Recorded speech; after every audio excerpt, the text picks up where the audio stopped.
oh, you can still scream, whether it's a silent picture or not. Here's your spooky spot on NECA Toys, The Phantom of the Opera Ultimate Phantom.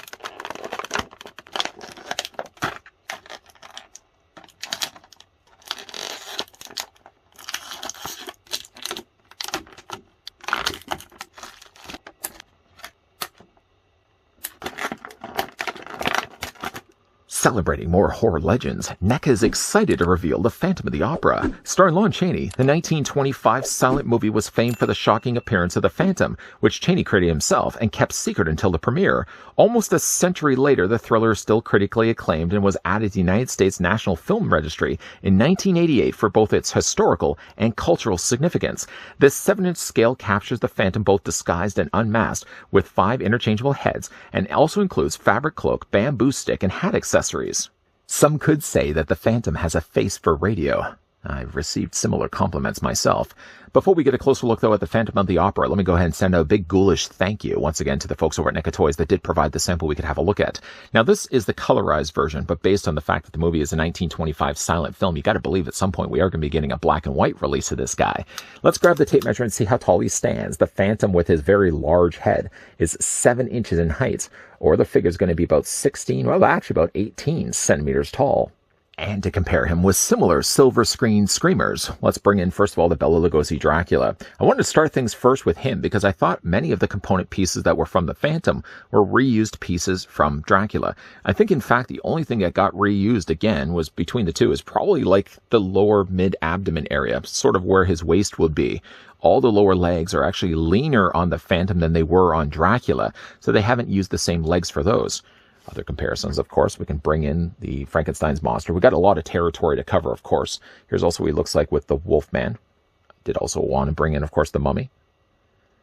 And a few others here. We also had recently looked at the colorized version of the Bride of Frankenstein. In fact, actually, at the time of doing this video, we have also looked at the black and white version of the Bride of Frankenstein. And most recently, in fact, we also looked at the creature from the Black Lagoon.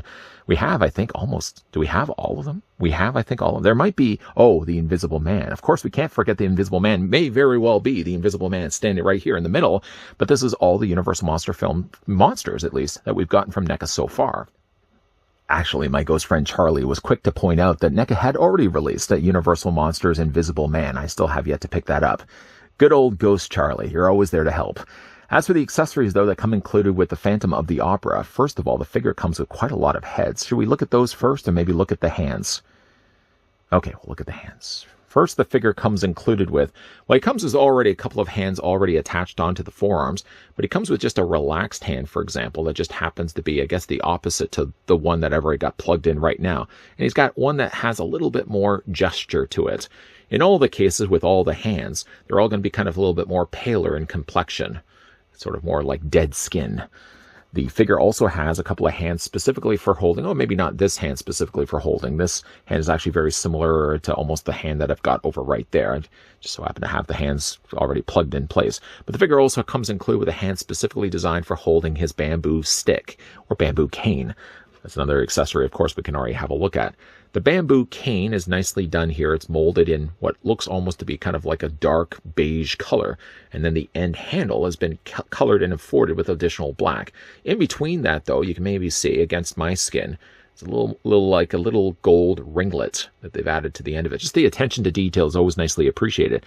But while still holding on to this hand is actually really good for holding on to the cane. If you take the handle and you fit it in between the fingers, he actually holds the cane really well. In fact, if you wanted to change out the hands I had already pointed out was the fact that, like, okay, so he already had like this hand on this side. I have already swapped out a couple of these hands anyways. And then, of course, he's got like sort of this hand also on this side too. But let's say for right now, let's detach that, remove it all together. And let's just pop the hand back into the forearm. And like I said, he does have the means to hold the cane. Whether you want to decide to display him with his disguise, or whether you rather just to have him displayed with his whole facial features frightening everybody, So you can have him displayed with the cane either way. The figure also comes included as well with his top hat. Correction, it's not really a top hat, it's just like a rimmed hat. It's made of a very soft plastic, actually very similar to what you would expect with Freddy Krueger. The hat itself does fit onto either this head, or you can also display it with any one of the other heads as well. But if you wanted to see what it looks like with this head, it does fit fairly well. In fact, I mean, you could push it all the way down, it would cover over his eyes. But you may want to just have it a little higher up. I'm sure with the face that he has right now, you might want to just have it tilted down just a little bit. Oh yeah, that's doing a great job of hiding things. And then the figure also comes included with a cape. A cloak, a cape.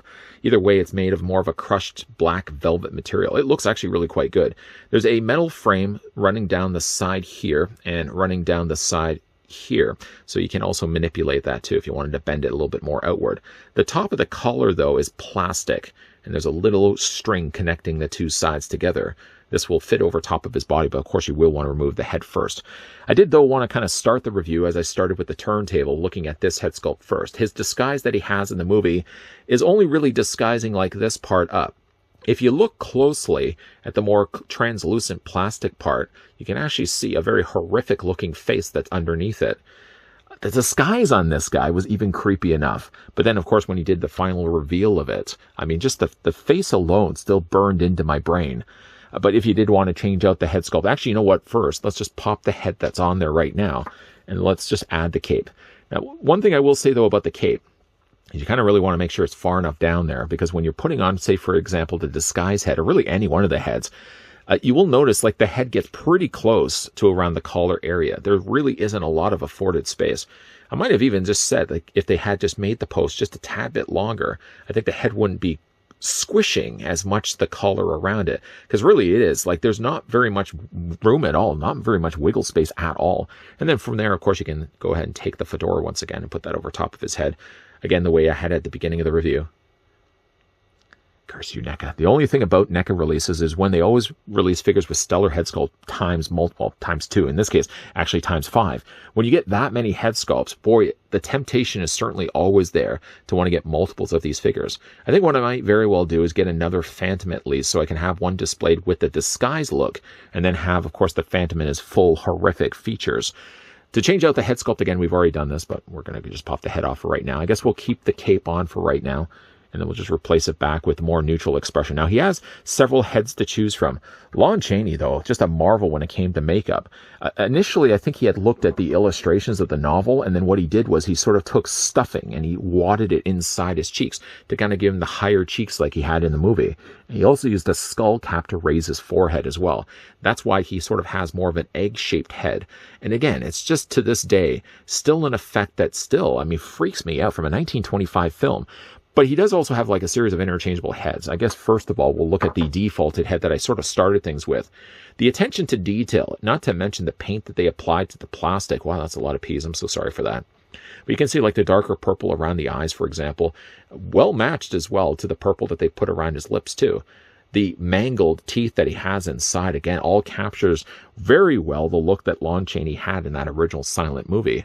Now, again, there's this head sculpt, or again, if you wanted to have kind of one where he's looking off to the side. This is good, again, when he has the reveal, so he's looking down sort of at the girl. Again, like he has the eyes angled down this time around, so instead of, and actually even like the mouth is a little bit different also as well. So there's that look. There's also this head sculpt as well, where he's kind of more devilishly smiling. Would you call that a smile? I would consider that a smile. But again, like the attention to the paintwork is some of the best, if not the best, we've gotten from NECA's Universal Monster line. And then there's also this one here as well. This one I think is kind of the most iconic one, and maybe one of the reasons why I left this one for last. Again, just to change out the heads, just pop this back in place. Now, you can choose for yourself if you want to keep the cape on him. I prefer to really keep the cape, but if you wanted to remove it, you obviously can. And again, because there's that wire, you can easily then just move the cape around. If you want to just kind of have it bring it up just a little bit, you can also do that as well. You can also have it sort of draped around his arm as well, so he's sort of hiding his face. You can also do that as well. Really like the work that they've done to the cape. I think like the material is well handled here. Now, of course, when it comes to the rest of the figure's body, While again, I did think that maybe some of it may have been carried over from like the Bela Lugosi Dracula, the only thing I could kind of look at and think that maybe could have been reused again was like the lower trunk area, just before we actually get to the legs. The legs, funny enough, aren't even exactly the same mold at all. Chaney's actually not Lon Chaney's, but you could see like Bela Lugosi's legs, for example, a little bit thicker, a little wider down below by the cuff. Chaney's legs, though, by comparison, you can see are a little bit thinner, so they have used at least what I can think is the lower trunk area, or just like the top of his pants, but the lower end of his legs are all completely new sculpts. The feet would be also something that I would have thought would have been probably something that they would have used again. But if you look at the size of the feet, Lugosi's feet are notably bigger than Chaney's. I would imagine that would be accurate. I would have to look up to see if Lon Chaney's feet had small shoes or not, but you can see that in this case they haven't used the same shoes either. So it would have been probably just like the top of the pants, like the lower legs would probably be completely different. Of course, this time around, he's wearing sort of more of a tuxedo with a little tie that he has there on the top. The coloring, for what little we get of it, is actually handled well. The little bit of the shirt sleeve that sticks out the bottom cuff of his jacket is nicely painted. I mean, like an area like this of white, so close to black like this, there's always the likelihood that some of the white paint would have found its way onto the black. But like the paint is done so well on this figure. Not as well, also mentioning, of course, the collar area of his shirt as well. The rest of the lower legs, and I guess really for that matter, the rest of the jacket has all just been molded in black plastic.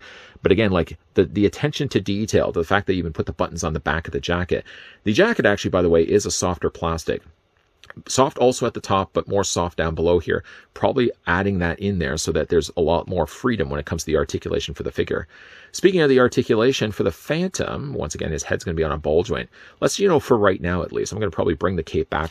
But I'm just going to pop the head back in place, because obviously one thing that's going to be a problem for the figure is with the collar in place, it's a little harder to move the figure's head around. All right, now that we have that, one last time to show you guys the head sculpt for the Phantom. Good work from NECA. With the ball joint now in place, you can rotate the head all the way around. This would not be something I'd be able to do really with the figure's collar from the cape still there. You can also see as well, he's got quite a large bald spot in the back of the figure's head. Head looks up though, the head also looks down, and you can also move it back and forth as well. As for the arms, they all rotate all the way around. I say all of them, there's only 2 of them. You can also hinge the arms out. Now, with the restrictions that they've added with the sculpting of the top of the shoulders, means that you can only bring out the Phantom's arms just a little less than 90 degrees. That's what I like, 75 degrees, 80 degrees. Anyways, you can take the elbows and also bend them there. With that same elbow joint, it also allows the forearm to rotate all the way around. And the hands also rotate all the way around. You can hinge them back and forth as well. The upper torso is on a ball joint. The only thing about it, though, is where they've designed the vest, just by naturally where the vest would have been on the original costume. But by moving it too far back, it does leave behind a gap that's underneath. You can kind of peek underneath the hood and see there's definitely something sculpted underneath that. Now, I'm not sure exactly what that is. There must have been this body used from another figure. I can't imagine that they deliberately sculpted it like this with the intended idea that if you're going to move the body back like this, you'd get still something finished underneath. It makes me think that they probably would have used the body from something from before. You can see by like the way that the texturing doesn't quite really align with all the things that are around it. Either way, though, the top torso does sway back and forth, and of course you can rotate it all the way around as well. The legs do split out to about that far, and of course you can take those legs, move them forward, you can move them back. Because of course the lower part, well, again, like the top of the pants, because it's a softer plastic, it doesn't have any restrictions when it comes to moving the legs. The only downside to that is by moving the legs too frequently forward, it does leave sort of a gap space right around here. So I always kind of feel like I want to kind of push these back down. There's a little bit of a mild swivel at the top of the thigh. Figure has a single hinge only in the knee, but allows at least the lower leg to rotate. And the ankles move up and down, as well as rocking back and forth as well. The only thing that will complete the look of this guy, just before we jump on over to the turntable, is actually just to bring back in the cape. I think the cape is a nice finishing touch to the Phantom. You don't have to necessarily always have the figure displayed with it, but with the amount of nice material that they use, this crushed black velvet, boy, does this look fantastic. And also, I always consider the Phantom to really have the cape with the hood, the high hood, the high collar piece.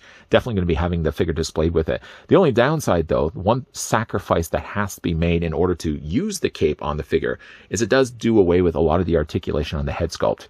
If that isn't a big deal breaker for you, the Phantom of the Opera is, I would certainly say one of the better figures, if not one of the best figures that we've gotten. I think, in fact, looking at all the figures that we've already had a look at, some of my favorites, in fact, I think some of the work where it has shown the talented artists behind the scenes working at NECA Toys producing these figures in the first place, I think have shown some of their best work with the two figures that we're looking at in front of us here, that being the Bela Lugosi Dracula, and that also being the Lon Chaney Phantom of the Opera.